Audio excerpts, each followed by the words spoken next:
July August অভ্যুত্থানে হত্যায় সহযোগিতা করার দায়ে জাতীয় সমাজতান্ত্রিক দল জাসদ সভাপতি হাসানুল হক ইনুর বিরুদ্ধে অভিযোগ আমলে নিয়েছে আন্তর্জাতিক অপরাধ ট্রাইব্যুনাল।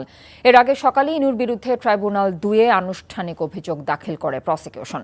গণহত্যায় জড়িত থাকা এবং উস্কানি দেয়া সহ সুনির্দিষ্ট ৮টি অভিযোগ আনা হয় হাসানুল হক ইনুর বিরুদ্ধে।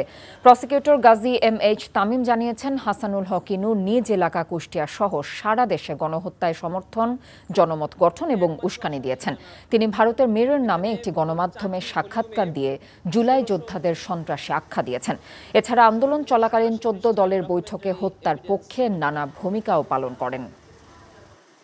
হাসানুল হক ইনুর এলাকা কুষ্টিয়াতে যে মানবতা বিরোধী অপরাধ সংঘটিত হয়েছে এবং এই গণঅভ্যুত্থান চলাকালে উনি দেশীয় এবং বিদেশি বিভিন্ন মিডিয়াতে সাক্ষাৎকার প্রদান করে এই মানবতা বিরোধী অপরাধ চালিয়ে যাওয়ার জন্য আইনশৃঙ্খলা বাহিনী এবং তার ১৪ দলীয় জোটের নেতাকর্মীকে উস্কানি দিয়েছেন, আদেশ দিয়েছেন।